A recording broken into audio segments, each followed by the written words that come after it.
मूकं करोति वाचालं पंगुं लंघयते गिरिं यत्कृपात्तमहं वन्दे परमानन्दमाधवम्।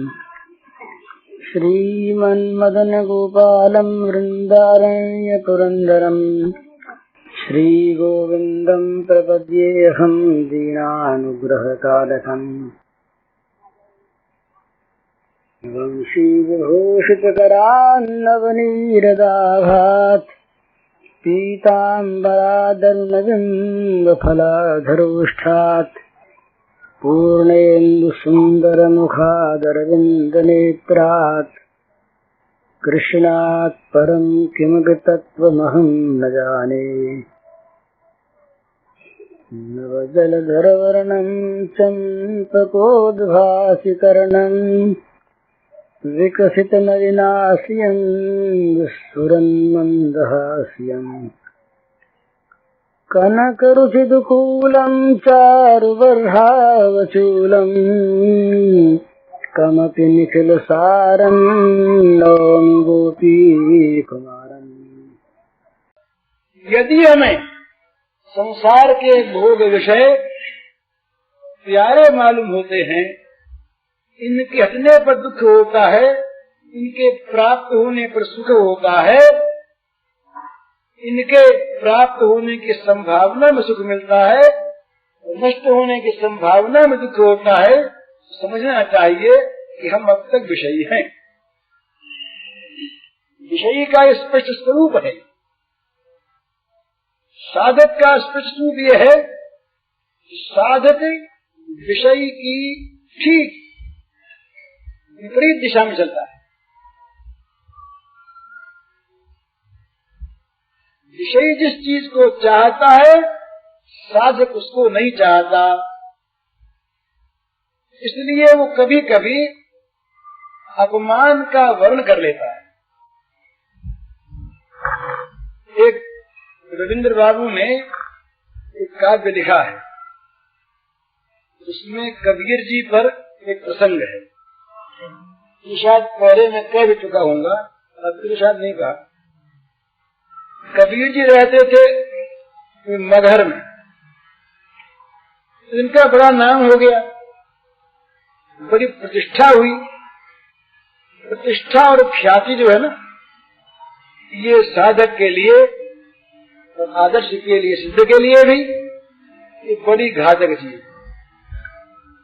जितना जिसका नाम अधिक होगा, उतने उसके पास विघ्न अधिक आवेंगे। तो भगवान से प्रार्थना करनी चाहिए कि भगवान छिपाए रखें, कहीं नाम न हो। ये नाम बड़ी बुरी चीज। उनका हो गया नाम, तो रात दिन कुटिया पर लगी रहे भीड़। तो कब भगवान से साधना करें, कब भजन करें, कब ध्यान करें, तो भगवान ने प्रार्थना की कि महाराज दया करो, इस आफत से पिंड छुड़ाओ, कोई ऐसी तरकीब करो कि सारी आफत हट जाए। तो भगवान ने कहा भी तुम्हारा नाम बहुत है, तो महाराज बदनाम कर दो। क्या ठीक, प्रार्थना सुन ली भगवान ने। कुछ लोग जो मगहर के रहने वाले थे, जो कबीर जी के नाम से चिढ़ते थे, तो बहुत लोग जो बैरी बनते हैं ना, ये नाम होने पर बनते हैं, चुपचाप वाले नहीं बनते, उनको नाम रखता है। जो लोग ऐसे थे, उन्होंने जाल रचा, उन्होंने एक वेश्या को ठीक किया और वेश्या से सारा उन्होंने इंतजाम योजना बना ली। एक दिन ये कबीर जी महाराज जला थे, कपड़ा लेकर के हाथ में गए बेचने। सैकड़ों हजारों आदमी हाथ में थे। उसमें विरोधियों का भी जो दल था, वो भी उस दिन आया हुआ था देखने के लिए और अगला काम करने के लिए। वेश्या आई और वेश्या ने आकर के बाजार के बीच में कबीर जी का पल्ला पकड़ लिया और कबीर जी से कहा वेश्या ने कि तुम बड़े दुष्ट हो, तुम बड़े निष्ठुर हो, मुझको पहले रखा, अब मुझे तुमने छोड़ दिया, अब मैं कहाँ जाऊं। ये कहते ही वो तमाम खड़े थे। तो देख लिया बाबा जी को कि बाबा जी ऐसे निकले, कोई ताली पीटने लगा, तो हल्ला करने लगा। और इसी बीच में तो ये बात फैली तो आस पास के जो लोग थे वो भी शामिल हो गए। कबीर की बड़ी निंदा हुई। अब कबीर ने सोचा कि अभी काम पूरा नहीं हुआ, तो कबीर ने कहा उससे कि तुम सब कहते भाई मुझसे बड़ी गलती होगी, तू मेरे साथ चल। कुटिया पर रहे। अब तो पक्का विश्वास लोगों को हो गया कि भाई बात सच्ची, कि सच्ची न होती तो कबीर मंजूर क्यों करते। भला कोई आदमी 100 आदमियों 1000 आदमियों में इस प्रकार की बात को सच्ची भी हो तो मंजूर नहीं करता, तो जरूर बात सच्ची है। तो कबीर उसको अपनी कुटिया पर ले। अब सारे शहर में गांव में बात फैल गई, कबीर दुराचारी हैं। कबीर की कुटिया सूनी हो गई, आना जाना लोगों का बंद। कबीर जो महात्मा थे वो दुरात्मा हो गए, कबीर ऊंचे थे वो गिर गए, कबीर संत थे वो पापी हो गए। उस बेचारी के मन में बड़ा दुख होने लगा। उसने कहा महाराज मैं बड़ी पापिनी, आपके इस आदर में मैंने ये विघ्न डाला। कबीर जी बोले कि तू तो भगवान की भेजी हुई वरदान है, माला ले और जपा कर बैठी बैठी मेरा रक्षा कवच है, रक्षा कवच। तो उस समय तार वार तो थे नहीं, तो नगर की बात दूर दूर तक पहुंची नहीं। तो काशी महाराज थे कबीर के बड़े भक्त। काशी महाराज ने आदमी भेजा कबीर जी को बुलाने के लिए। कबीर जी के प्रति बड़ी भक्ति थी। जब वहां से आदमी आया तो कबीर ने समझा कि अभी तक भी लोगों में मेरा सम्मान है, ये मिटना चाहिए। उससे कहा कि भाई हम इसको साथ ले जाएं। तो आदमी ने कहा भाई तो हम छोड़े कहाँ, ये तो हमारे घर में रहती है, ले चलो साथ। अब कबीर जी उसको साथ लेके जब काशी पहुंचे और जब कबीर जी ने शहर में प्रवेश किया तो लोग चर्चा करने लगे, बोले ये क्या बात है, ये क्या बात है, इनके साथ ये कौन है, ये कौन जा रही है, ये तो वेश्या मालूम होती है।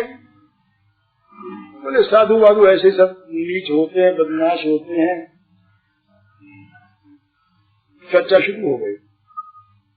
लोग जो हाथ जोड़ने पैर जोड़ने आया करते थे वो हटने लगे, बोले तू तो अलग रहो, कोई हाथ जोड़ना होगा तो ठीक नहीं। जब राजा के दरबार में पहुंचे और दो लोग पहले तो के आए थे कि महाराज हमने देखा वहां तो ये चीज है। तो जब वो दरबार में पहुंचे राजा ने देखा कि भाई है साथ, तो हाथ यूं करके हाथ पकड़ दिया, निकालो बाहर, निकालो। कबीर बड़े प्रसन्न। कबीर के मन में आया कि भगवान ने बड़ी दया की, पूरा सुन लिया भगवान ने, अब पिंड छूटा। वो जब बाहर रास्ते में आए, वो देवी जब चलने लगी उसने पैर पकड़ लिया, वो महाराज मुझको छीना, अब मैं नहीं रह सकती आपके साथ, इतना बड़ा आपका मैं अपमान कराने में कारण बनती हूँ। निर्दोष आप, संत आप, महात्मा आप, मैं कुटिल। कहा भाई नहीं, तू तो भगवान का भेजा हुआ रक्षा कवच है मेरे लिए, मेरी रक्षा करने वाली तू है, तू मेरी माँ है। जैसे माँ रक्षा करती है बेटे की, तू मुझे बचाती है, तू मेरे साथ है। तो ये दृष्टांत है। मतलब कहने का ये है, इस प्रकार से कभी कभी महात्मा लोग, साधक लोग अपमान का वर्ण किया करते हैं, अपमान को, ख्याति को बुलाया करते हैं, जिससे उनके मान का, उनकी ख्याति का अंत हो जाए और वो बड़े विघ्न से छूट सके। तो समझने की बात यही है कि साधक का जीवन विषय के जीवन से बिल्कुल विपरीत दिशा में जाता है। इस कसौटी पर अपने को हर एक आदमी कस ले कि मैं गोया साधक हूँ या विषयी हूँ। अगर ठीक विषयी की भांति ही विषय में राग है, विषय प्राप्ति में सुख होता है, विषय के विनाश में दुख होता है, विषयी लोगों का संग भाता है, धनवान विषयी ऐसे लोग जब मिल जाएं तो मन बड़ा प्रसन्न होता है, उनके साथ प्रीति करने को जी चाहता है, मन में गौरव बुद्धि होती है, संसार के पदार्थों को, भोग की चीजों को प्राप्त करने में हर्ष होता है, प्राप्त करके उन्हें भोगने में सुख की अनुभूति होती है, और भगवत संबंधी वस्तुओं में उदासीनता होती है, निराशा होती है, और कहीं कहीं जीव उठता है तो मानना चाहिए कि अभी तक हम विषयी हैं, साधक नहीं बने। साधक का मार्ग तो विपरीत मार्ग होता है विषयी से। इसलिए ये सिद्धांत में निवेदन कर रहा था कि राग द्वेष को अगर दूर करना हो, राग द्वेष को अगर मारना हो, तो असली तो तब मरेंगे, या तो सम्यक ज्ञान हो जाएगा तब, और या भगवान का अनन्य प्रेम प्राप्त हो जाएगा तब तो ये सर्वथा मर जाएंगे। इसके पहले इनके मारने का तरीका यह है कि साधक बन जाओ, अर्थात जिन विषयों में भी राग करते हो उनमें द्वेष करने लगो, और जिन विषयों में अभी द्वेष करते हो उनमें राग करने लगो। भगवत संबंध को लेकर जो विषय हों, जो प्राणी हों, जो पदार्थ हों, तुलसीदास जी महाराज ने बताया, तुलसी सो सब भांति परम हित, पूज्य प्राण ते प्यारो, जासु हो स्नेह राम पद, ये तो मतो हमारो। उसी पद की बात है। पहले तो ये कहा कि ना तो नेह राम को मनयत, सुहृद सुसेग जहान हूँ, अंजन कहा आंख जी फूटे, बहुत कहूँ कहानो। तो संसार में जितना भी संबंध होना चाहिए, जहाँ जहाँ स्नेह होना चाहिए, वो होना चाहिए राम के नाते से। जो वस्तुएं हम अच्छी समझकर जिनकी सेवा करते हैं, सुसेव्य, जिनकी हम सेवा करते हैं अंदर के मन से, वो वस्तुएं सुसेव्य वस्तुएं, और वो सुहृद हैं, जिनको हम अपना माता पिता भाई पुत्र पति पत्नी इत्यादि मानते हुए, ये सौहार्द का और ये सुसेव्य का नाता होना चाहिए केवल राम को लेकर, और नहीं तो का अंजन का आंख नहीं फूटे। तो सुरमा आंख में लगाते हैं किस लिए?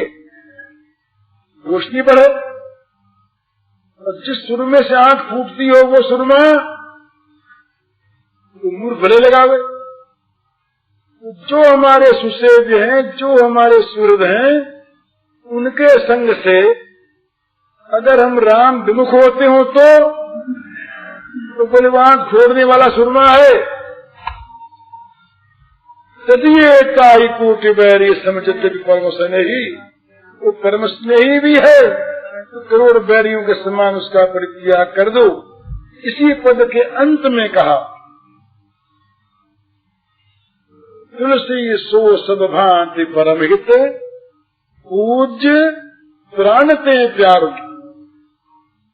वही सब प्रकार से हमारा हितैषी है, वही सब प्रकार से हमारा पूज्य है, और वही सब प्रकार से वो हमारा हितैषी है, प्राण प्रिय है, जिसके संग से हमें भगवान के चरणों में प्रेम प्राप्त हो, चाहे वो वस्तु हो, चाहे वो प्राणी, चाहे वो सुसेव्य हो, चाहे वो सूरज हो, चाहे वो निकट संबंधी हो, चाहे वो दूर का हो। तो जिससे हमें भगवान के चरणों में प्रेम मिलता हो, वही हमारा पूज्य है, वही हमारा परम हितैषी है और वही हमारा प्राण प्रिय है। ये है साधक की दृष्टि। और वो दृष्टि है विषय की, जहाँ विषय के लिए ये प्यारे होते हैं। विषय अगर न मिले तो वहाँ इनका प्यार वो भी छोड़ देता है। इनका प्यार जो है माता पिता बंधु और गुरु और पति, इन विषय लोग छोड़ देते हैं। वो छोड़ते हैं क्यों? इनके द्वारा जब अपने स्वार्थ सिद्ध नहीं होती तब वो छोड़ना पाप। उस प्रकार का द्वेष करना नरक ले जाने वाला है। जो साधक का द्वेष है, ये द्वेष उनको शुद्ध कर देगा। जिनके प्रति ये द्वेष हुआ तो शुद्ध कर देगा और उसको भगवान में लगा देगा। इसलिए राग द्वेष के विषय बदले, भगवान में, भगवान के संबंधी पदार्थों में, भगवान के संबंधी सामग्रियों में, संबंधी भावों में, संबंधी वस्तुओं में, संबंधी ग्रंथों में, संबंधी प्राणी पदार्थों में राग कर। बोले ये हमारे घर के हैं, ये हमारे घर के। कहीं भक्त मिल जाए, संत मिल जाए तो वो ये घर के मिल गए, बड़ा आनंद।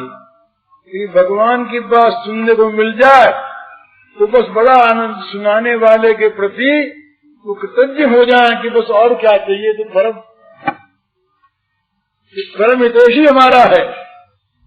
कहीं भगवान के संबंध की कोई पोथी मिल जाए तो बड़ा सुख मिले कि हमने हाल हो गए। तो राग द्वेष के विनाश का ये एक परिमार्जित और सुंदर मार्ग है कि राग द्वेष के विषय को बदल दे।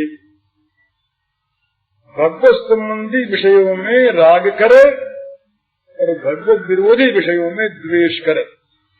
ये मैं पहले कह चुका हूँ, ये द्वेष मारात्मक नहीं होगा, ये द्वेष विशुद्ध करता होगा। जिनमें ये द्वेष होगा उनको विशुद्ध कर देगा। क्योंकि तो इस द्वेष में प्रतिद्वंदी राग विषय का नहीं है। इस द्वेष में प्रतिद्वंदी राग है, वो जुड़ गया भगवान के साथ। तो ये बड़े तत्व की बात है। तो फिर राग द्वेष अगर न मिटे, राग द्वेष मैंने अभी कहा कि मिटते हैं दो ही अवस्था में, या तो पूर्ण ज्ञान प्राप्त हो जाए और या अनन्य प्रेम प्राप्त हो जाए। तो राजेश नहीं रहते, इसके पहले रहते। तो उनको मारने का तरीका ये है, भगवत संबंधी जो भी कुछ है उसमें राग करे। भगवत संबंधी ज्ञान में, विषय में, चर्चा में, वस्तु में, प्राणी में, पदार्थ में, भाव में, साहित्य में, भाषण में, स्थान में, खान पान में, सब जगह क्या भगवान के साथ संबंध जुड़ गया। बस ये हमारा बड़ा प्यार, ये बड़ा प्यार। संत लोग इस पर लट्टू रहते। वो लोग तो कहते हैं कि जहाँ हमें भगवान का प्रिय मिल गया, बोले मुक्ति भी नहीं चाहिए। जहाँ हमें भगवान की कथा सुनने को मिल गई, उनका प्रसंग मिला, बोले भगवान भी नहीं चाहिए। इतना उनमें आसक्ति होती है। तो ये जो आसक्ति है राग, ये राग क्या है? इस सारे द्वेष को और द्वंद्वी रहने वाले राग को भी मिटा करके शुद्ध अनुराग बन जाता है, जो भगवान के तत्व को दिखा देता है। बिना अनुराग के तत्व ज्ञान नहीं होता। क्योंकि जो अंदर की चीज है वो तो सामने आती नहीं। जो अंदर की वस्तु है वो तो जब भगवान बताते हैं ना, वैसे दुनिया दिन लभ्य उपनिषद कहते हैं, श्रुति में कहते हैं कि जिन पर वो आत्मा कृपा करता है, जिसको बताना चाहता है अपना स्वरूप उसी को बताता है। तुम्हारी कृपा तुम्हें रघुनंदन जाने भक्त भक्त और चंदन। तो भगवान बताते हैं किसको? जो अनन्य अनुरागी होता है, जो ऊपर ऊपर की बात तो बताते हैं, परोक्ष ज्ञानी हो जाएगा, शास्त्र ज्ञानी हो जाएगा, शास्त्रार्थ में किसी को हरा देगा। जो तत्व ज्ञान है वो नहीं मिलेगा। तत्व ज्ञान जो ये मिलता है, भक्त्या माम जानाति यावान यश्चास्मि तत्वतः, भगवान की बात है। और नहीं तो पहले जान तो गया, समझ तो गया स्वरूप को, पर विशदे वाला काम बाकी रह गया। विशद तदनंतरम ये नहीं हुआ। तो जहां तक घर में प्रवेश नहीं पूरा वहां तक घर के अंदर की पूरी बात ही जानकारी है। प्रवेश होने पर ही होता है। तो तत्व ज्ञान का अर्थ है, अनन्य प्रेम का अर्थ है भगवान में प्रवेश। चाहे उसको हम कुछ भी नाम दें, उसको मुक्ति कहें, पराभक्ति कहें, प्रेम कहें, परनिष्ठा कहें, क्रोध कहें, ज्ञान कहें, आत्म साक्षात्कार कहें, जहाँ वास्तविक प्रवेश है असली वस्तु है।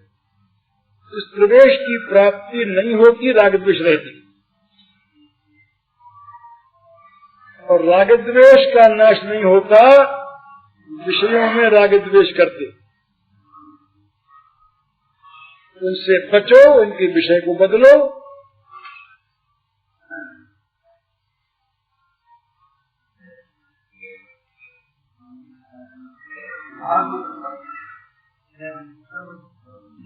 इनको बदलो, इनके विषय को बदलो और अपने मन को बदलो। वे मन बदलना अपने हाथ है क्या? है हाथ, है हाथ। विश्वास करके जरा सा अगर उधर झुक जाओ, और कभी जरा सी उनकी झांकी उस झुकने में हो जाए, झुक के झांकी देख ले, पूरी न दिखाई दे, जरा झुक के देख ले। जहां वो दिखी फिर मामला पलट। जाल कुटी अरुका मरिया पे राजती हूँ पुर को सजदारू।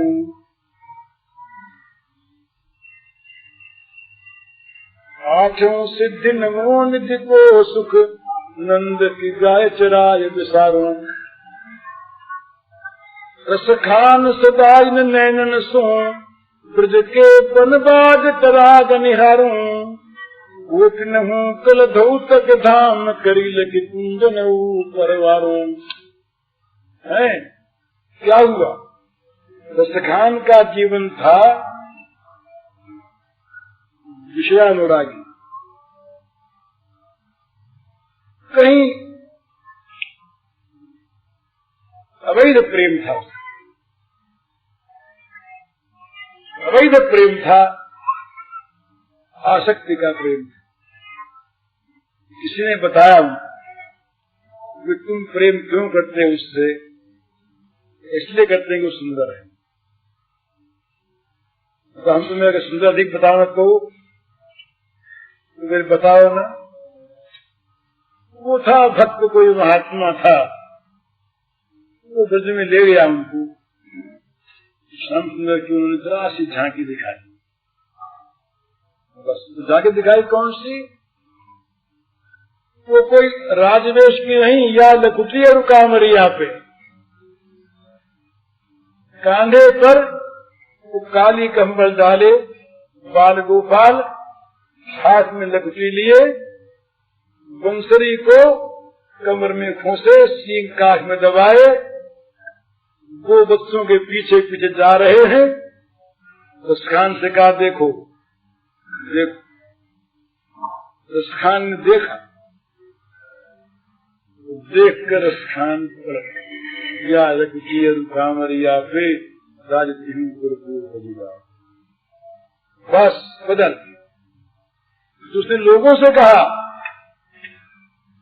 झांकी की ओर देखना रखना नहीं यारो, देखोगे तो घर द्वार से चले जाओगे, मेरी तरफ से फिर ये होगा।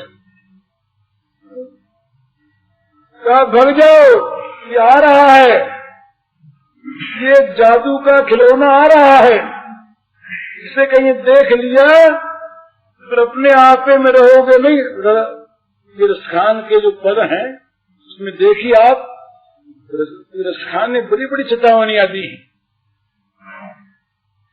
कहीं बंसी सुन लेना भला, इसकी बंसी तुमने सुन ली तो घर द्वार और ये शरीर का होश हवास रहेगा नहीं। बेघर बार के बेपरिवार के हो जाओगे, याद रखना। तो बात क्या है कि जरा सी भी झुककर भी झांकी देख लें, झुक के भी झांकी देख लें तो दिखा दी जरा सी झांकी, तो झांकी भी दिख सकती है। और उसमें बात यही है कि देखने की इच्छा होनी चाहिए। अब इच्छा कैसी होती है ये भी पूछे हमसे, तो हम कहेंगे फिर रसखान में इच्छा होनी चाहिए। वैसी होती है तो हमें पता है नहीं, जिससे वो काम हो जाए वो इच्छा होनी चाहिए। तो वो इच्छा कैसी हो उसका पता लगेगा काम हो जाते ही कि वैसी इच्छा हो गई। भगवान जो है ये भगवान जिसको जिस रूप में देखने की आकांक्षा होती है देखे। हमारे मामा प्रयागदास थे, प्रयागदास मामा, उनका नाम पड़ गया मामा प्रयागदास। वो अलग ही भगवान का वो था। नीम के नीचे खाट बिछिए, खाट के नीचे करवा, प्रयागदास अलमस्ता सोवे राम लला के सरवा। उनको बहनों ही मानते थे राम लला को ना, जानकी जी के भाई थे अपने, समझे। वो अयोध्या में जल नहीं पीते, अयोध्या में प्रवेश करने के बाद जल नहीं, बैंक ऐसा कैसे पिए। तो आज देर हो गई, बड़ी सुंदर इनकी कथा है, आज नहीं सुनानी है, अभी पूरी याद नहीं है मुझे, भूल गया। और बात यही है कि भगवान अपनी झांकी दिखाने को तैयार हैं, इसी संबंध को कोई जोड़ ले, और कैसे भी कोई उनको भजले, तो उसमें वो शर्त एक ही है, वो बड़ी कठिन शर्त है, बड़ी सहज है। जैसी प्रीति हमारी विषयों में है, राग विषयों में है, वो राग भगवान में आ जाए, तो झांकी वांकी सब दिखेगी, चाहे कोई संबंध हो। उनके साथ वो साला बनने को तैयार, बहनोई बनने को तैयार, पति बनने को तैयार, पत्नी बनने को तैयार।